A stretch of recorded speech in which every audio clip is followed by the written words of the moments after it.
Hello student, सभी को मेरा नमस्कार। और चलिए आज हम करते हैं फिर से हमारा एक नया टॉपिक स्टार्ट। हम पढ़ रहे थे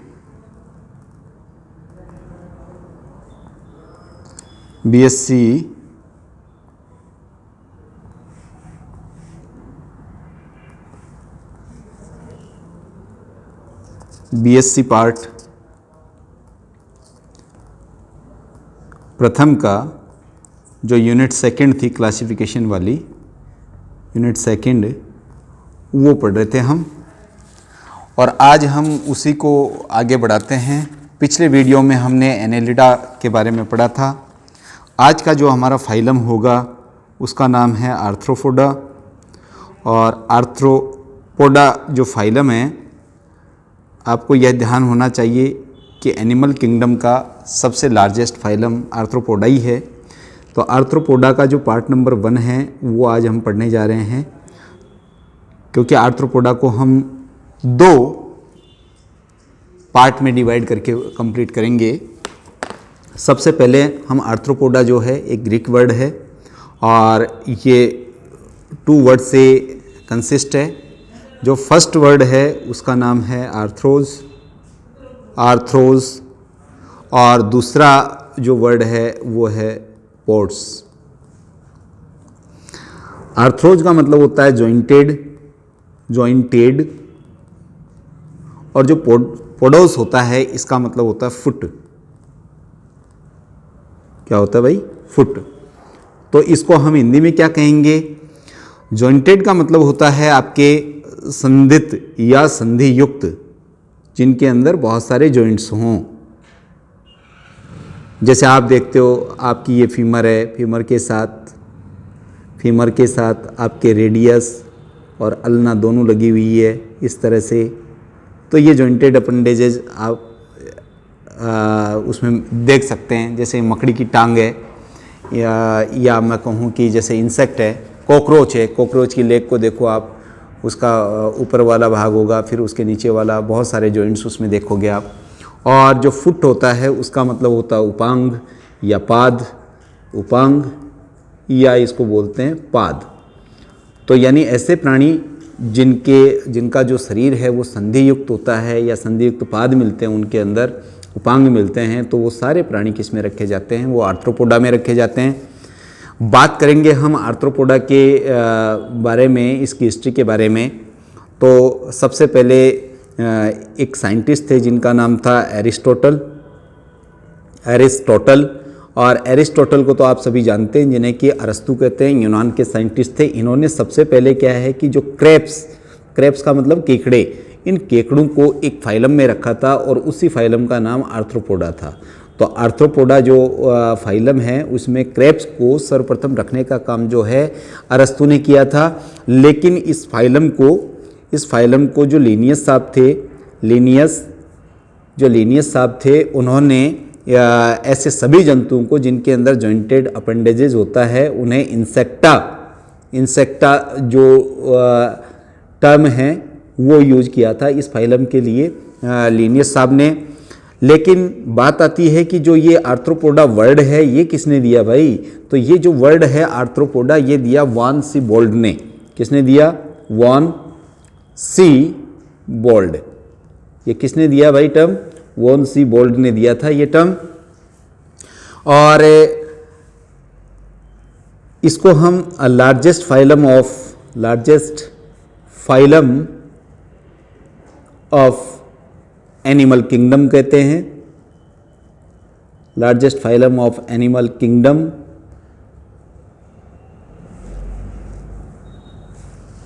largest phylum of animal kingdom यानी जंतु जगत का सबसे बड़ा जो संघ है प्राणियों की संख्या की दृष्टि से, वो कौन सा है? आर्थ्रोपोडा है। जनरल कैरेक्टर्स की बात करें तो आप देखोगे इसमें कि ये बाइलेट्रिकल सिमेट्रिकल होते हैं। लेटरल इनके अंदर सिमेट्री मिलती है। इसके बाद में देखें तो ये भी कैसे हैं? ट्रिप्लोब्लास्टिक हैं, जो कि आपने पढ़ा था कहाँ से? प्लेटियल मिनती से। ट्रिप्लोब्लास्टिक यानी तीनों जर्मिनल लेयर मिलती है। अगर बात करें कि ये प्रोटोस्टोमिक है या ड्यूटेरोस्टोमिक, तो हम कहेंगे प्रोटोस्टोमिक एनिमल होते हैं। इसका मतलब ये हुआ कि जो ब्लास्टोपोर है उससे इनमें माउथ का जो है ओरिजिन होता है। अगर और इनकी ग्रेड की बात करें तो ऑर्गन सिस्टम ग्रेड इसमें मिलता है, तो अंग तंत्र इस तरह की कोटि इसके अंतर्गत मिलती है।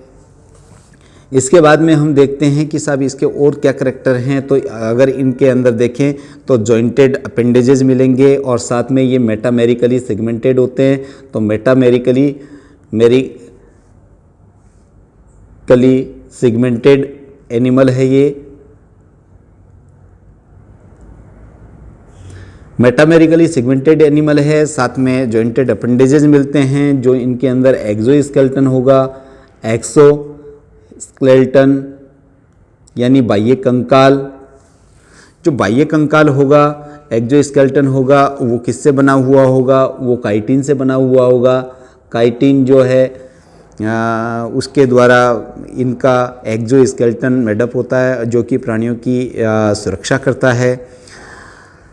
कई बार क्या है कि बाह्य कंकाल को एपिडर्मिस द्वारा नया बनाया जाता है, तो इस समय क्या है कि उतार के फेंक दिया जाता है, जिसे कि मोल्टिंग कहते हैं। अगर बात करें इनकी बॉडी की, तो बॉडी जो है इनकी बॉडी बटी रहती है कुछ पार्ट्स में। तो वो कौन कौन से पार्ट्स हैं जिनके अंदर इनकी बॉडी बटी रहती है? तो एक पार्ट तो इनका हेड होता है, दूसरा पार्ट थोरैक्स होता है, थोरैक्स रीजन, और जो तीसरा पार्ट है वो एब्डोमेन होता है, यानी उदर,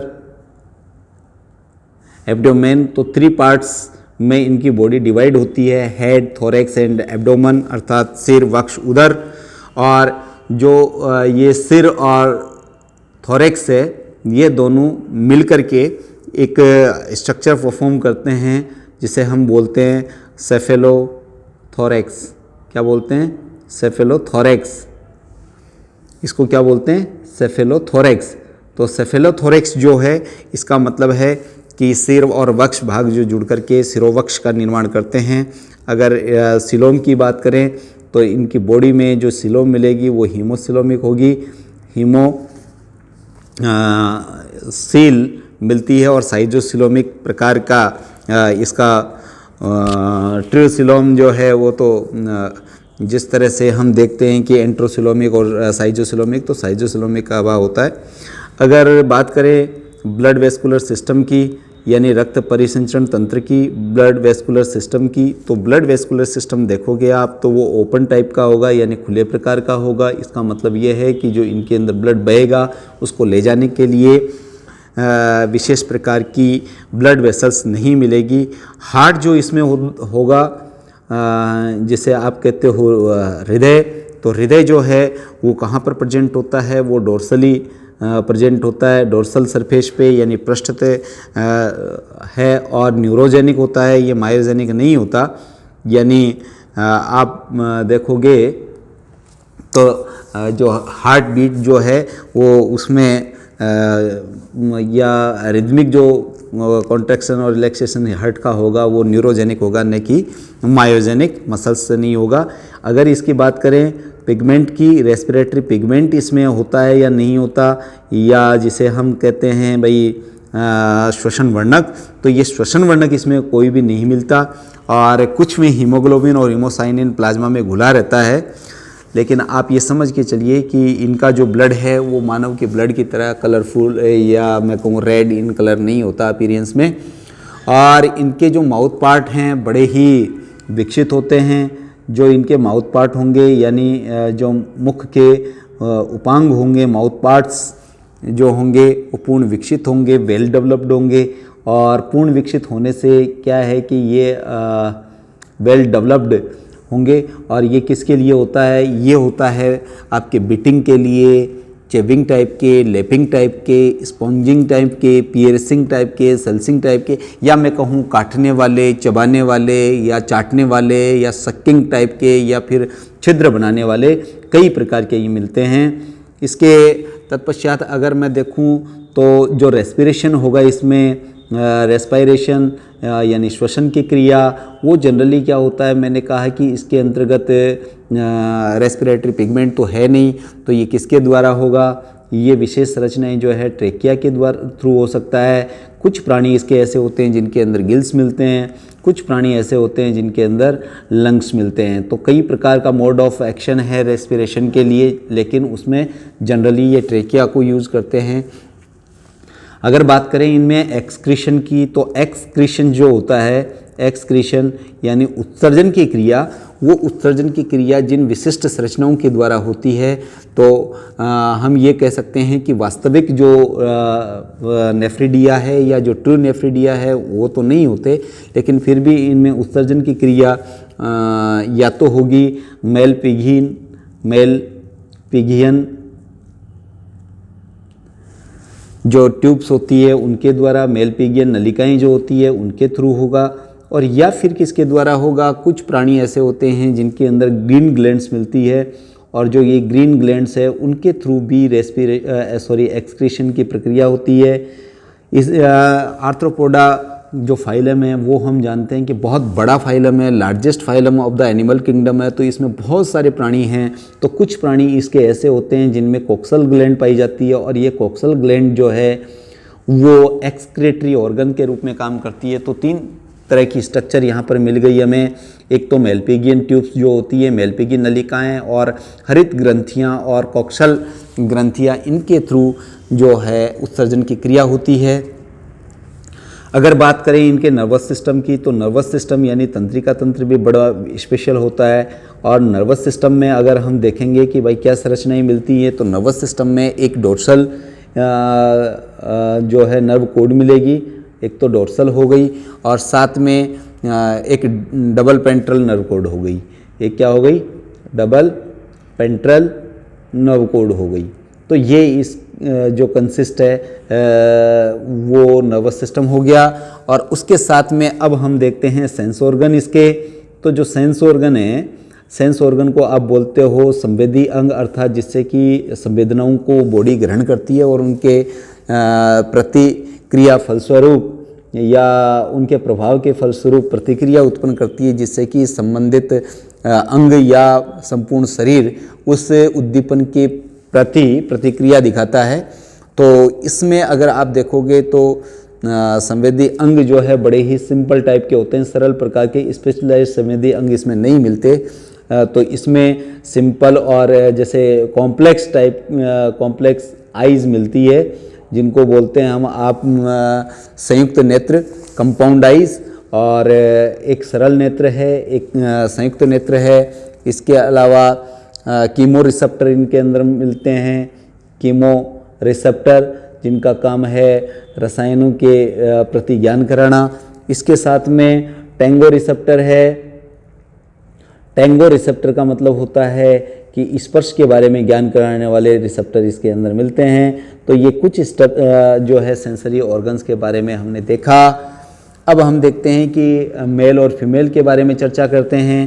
तो अगर हम बात करें मेल की, तो जो मेल प्राणी है, मेल है और फीमेल है, दोनों के दोनों सेपरेट होते हैं। दोनों के दोनों क्या होते हैं भाई, सेपरेट होते हैं। और सेपरेट का मतलब हो गया दोनों प्राणी अलग अलग होते हैं, अर्थात एक ही प्राणी के अंदर मेल सेक्सुअल ऑर्गन और फीमेल सेक्सुअल ऑर्गन नहीं मिलते, यानी दोनों के दोनों सेपरेट होंगे। अगर बात करें हम इनमें फर्टिलाइजेशन की, तो फर्टिलाइजेशन यानी निषेचन की, और निषेचन का मतलब आप जानते ही हैं कि बहुत टाइप के गैमेट जब फ्यूज करते हैं तो उस प्रोसेस को हम फर्टिलाइजेशन कहते हैं। और जो फर्टिलाइजेशन इनमें होता है वो जनरली इंटरनल होता है, यानी आंतरिक निषेचन होता है। और आंतरिक निषेचन में क्या है कि वातावरण के अंदर गैमेट का फ्यूजन नहीं होता, जबकि ये उस प्राणी विशेष के शरीर के अंदर इसमें जो है फ्यूजन होता है गैमेट्स का। अगर बात करें इनके जो एग्स होते हैं उनकी, इन प्राणियों के जो अंडे होते हैं वो पॉलीलेसिथल होते हैं। और पॉलीलेसिथल का मतलब होता है अतिपीतकी, और अतिपीतकी का मतलब हो गया कि ये अंडे यॉल्क से भरपूर होते हैं। और साथ में ये एग्स जो हैं वो सेल्ड होते हैं, और सेल्ड का मतलब हो गया चारों ओर से एक सेल इनके चारों तरफ प्रेजेंट होती है, जिसके कारण ये जो है आसानी से इनका प्रोटेक्शन हो सके, हार्ड कवरिंग मिलती है सेल के रूप में। और अगर क्लीवेज की बात करें, क्लीवेज का मतलब विदलन, और विदलन का मतलब आप जानते हैं, विदलन का मतलब होता है आप यानी जब जाइगोट फॉर्मेशन हो जाता है उसके बाद में माइटोटिक सेल डिवीजन की एक सीरीज चलती है जिससे कि बहुत सारे ब्लास्टोमियर्स बनते हैं, तो इस प्रोसेस को हम क्लीवेज कहते हैं। और ये क्लीवेज जो है जनरली सुपरफिशियल होता है, और सुपरफिशियल जब क्लीवेज होता है तो हम इसको सतही क्लीवेज बोलते हैं। और सतही क्लीवेज क्यों होता है, जैसे ये इंसेक्ट का एग ले लिया, इसमें बीचों बीच सेंटर में तो क्या है, योक है, और जो कोशिका द्रव्य होगा वो परिधि की तरफ होगा, और परिधि की तरफ होने की वजह से बीच में ये योक भरा है, इसलिए सेंट्रोलेसितल कहेंगे इसको, सेंट्रोलेसितल। और बाहर क्या है, कोशिका द्रव है। तो जो माइटोटिक सेल डिवीजन यानी क्लीवेज होगा वो यहाँ पर होगा, और यहाँ पर बहुत सारे ब्लास्टोमियर्स बन जाएंगे। और यहाँ पर ब्लास्टोमियर बनेंगे तो ये सुपरफिशियली बने, सतही रूप से बने, तो ये पृष्ठीय जो विदलन की घटना है वो इसमें मिलेगी। अगर बात करें हम इसमें डेवलपमेंट की, डेवलपमेंट का मतलब आप जानते हैं, डेवलपमेंट का मतलब होता है विकास, अर्थात आफ्टर फर्टिलाइजेशन जो जाइगोट है विदाउट या विद लार्वल स्टेज होता है उसके बेस पे किस तरह का इसमें डेवलपमेंट मिलता है। तो डेवलपमेंट में आप देख सकते हो दो तरह का डेवलपमेंट यहाँ पर मिलने वाला है। पहले प्रकार का जो डेवलपमेंट है वो डायरेक्ट हो सकता है, डायरेक्ट डेवलपमेंट, और दूसरे प्रकार का जो है वो इनडायरेक्ट है, इनडायरेक्ट। डायरेक्ट में तो क्या है, लार्वल स्टेज नहीं मिलेगी, लेकिन इनडायरेक्ट स्टेज में क्या है, लार्वल स्टेजेज मिलेगी। लार्वल स्टेजेज क्या होगी, लार्वल स्टेजेज प्रेजेंट होगी भाई, लार्वल स्टेजेज प्रेजेंट होंगी। और लार्वल स्टेज अगर प्रेजेंट है तो इसका मतलब इनडायरेक्ट है, और इसमें बहुत सारी लार्वल स्टेजेज मिलती हैं, उनको हम अलग से एक वीडियो में पढ़ेंगे, जिसमें हम ये देखेंगे कि भाई आर्थ्रोपोडा में जो क्रिस्टेसिया क्लास यानी क्लास है उसके अंतर्गत हम नोप्लियस, मेटानोप्लियस, जोइया, मेगालोपा, एलाइसिस, ये इस तरह के जो लार्वा फॉर्म हैं उनका अध्ययन करते हैं। और इसके कुछ प्राणी ऐसे होते हैं जिनमें कि अनिषेक जनन भी मिलता है, तो जिसे हम पार्थेनोजेनेसिस कहते हैं, अनिषेक जनन। तो पार्थेनोजेनेसिस जो है ये टर्म भी यूज किया जाता है इन प्राणियों के रिप्रोडक्शन और इन प्राणियों के जीवन चक्र के संदर्भ में। तो ये जो आज हमने पढ़े, ये आर्थ्रोपोडा जो फाइलम है इसके बारे में कुछ पढ़ा। आज जो आर्थ्रोपोडा है उसका पार्ट नंबर 1 में देखिए, फिर से मैं थोड़ा सा रिपीट कर देता हूँ, उसके बाद में हम सेकंड वीडियो में इसका क्लासिफिकेशन देखेंगे। तो जो आज का वीडियो उसमें हमने देखा कि जो आर्थ्रोपोडा है इसका मतलब ये ग्रीक वर्ड से मिलकर बना हुआ एक टर्म है, और आर्थ्रोपोडा फाइलम है उसमें 2 ग्रीक वर्ड मिलते हैं। जो पहला ग्रीक वर्ड है वो आपने देख ही लिया है कि पहला जो ग्रीक वर्ड है वो कौन सा है। पहला ग्रीक वर्ड आपने देखा आर्थ्रोज है, और आर्थ्रोज का मतलब होता है जॉइंटेड, और पोडास का मतलब होता है फुट यानी उपांग। तो उपांग या पाद, तो इसका मतलब संधियुक्त उपांग जिन प्राणियों के अंदर मिलते हैं वो आर्थ्रोपोडा संघ में रखे जाते हैं। इसके बारे में सबसे पहले जो है लिनियस ने इंसेक्टा वर्ग जो है टर्म का यूज किया था, लेकिन जो आर्थ्रोपोडा नाम है, जो शब्द है वो वांसीबोल्ड ने दिया, और जो केकड़े होते हैं उनको आर्थ्रोपोडा संघ में रखने का काम एरिस्टो ने किया था। लेकिन सबसे इम्पोर्टेंट चीज़ जो है वो यहाँ पर यह है कि साहब एनिमल किंगडम का लार्जेस्ट फाइलम जो है on the base of number of species, या तो मैं कहूँ कि संख्या के दृष्टिकोण से, जीवों की संख्या के दृष्टिकोण से सबसे बड़ा फाइलम जो एनिमल किंगडम का है, जंतु जगत का है, वो आर्थ्रोपोडा है। दूसरे नंबर पर हम मोलस्का को पढ़ते हैं, और इसके जनरल कैरेक्टर्स में आपने देखा कि ये बायोलैट्रिकल सिमेट्री दिखाते हैं। सिमेट्री का मतलब आप जानते हैं, पिछले वीडियो में आपने देखा है, सिमेट्री का मतलब होता है सममिति। और वैसे ये ट्रिप्लोब्लास्टिक होते हैं, जो कि ये जो स्ट्रक्चर है वो स्टार्ट हुई थी कहाँ से, प्लेटियल मिंथी से। ट्रिप्लोब्लास्टिक का मतलब तीनों प्रकार की डम मिलेगी यहाँ पर, एक्टोडम भी मिलेगी, मीजोडम भी मिलेगी और एंडोडम भी मिलेगी। स्टोमेटिक होते हैं, अर्थात इसमें जो ब्लास्टोपोर होता है, ब्लास्टोपोर, उस ब्लास्टोपोर से जो है माउथ का निर्माण होता है। तो इसे हम कहेंगे protostomic organ system, organ grade system मिलता है, मेटामेरिकली सेगमेंटेड है, एक्सोस्केलेटन काइटिन का बना हुआ होता है। बॉडी जो है 3 पार्ट में डिवाइड है, हेड में, थोरेक्स में और एब्डोमेन में। तो हेड थोरेक्स को मिलाकर के सेफेलोथोरेक्स कहते हैं। हीमोसील होती है, ओपन टाइप का ब्लड वेस्कुलर सिस्टम। हार्ट जो है डोर्सल होगा, रेस्पिरेटरी पिगमेंट नहीं होगा और माउथ के जो पार्ट होते हैं वेल डेवलप्ड होते हैं। साथ में अगर श्वसन की क्रिया देखें तो ट्रेकिया, गिल्स और लंग्स के थ्रू हो सकती है, और एक्सक्रीशन की क्रिया मेल्पिगिन ग्लैंड है, ग्रीन ग्लैंड है, कोक्सल ग्लैंड है, उसके थ्रू हो सकती है। सेंस ऑर्गन्स जो है कीमो रिसेप्टर, थिको रिसेप्टर मिलता है। इंटरनल जो है इसमें फर्टिलाइजेशन मिलेगा, पॉलीरेस्टल एग होंगे जो कि सेल सील्ड होंगे, और जो डेवलपमेंट है वो डायरेक्ट इनडायरेक्ट दोनों प्रकार का देखने को मिलता है। इनडायरेक्ट होता है तो बहुत सारी various type of larval forms are present in their life cycle, और कुछ प्राणी ऐसे होते हैं जिनके अंतर्गत हमें पार्थेनोजेनेसिस की घटना भी देखने को मिलती है। तो आज की वीडियो में हमने जो आर्थ्रोपोडा फाइलम है उसके बारे में चर्चा की और इसके जनरल कैरेक्टर देखे। अगले वीडियो में हम आर्थ्रोपोडा जो फाइलम है उसके क्या देखेंगे, उसका क्लासिफिकेशन देखेंगे। तब तक के लिए आप सभी को मेरा नमस्कार और धन्यवाद।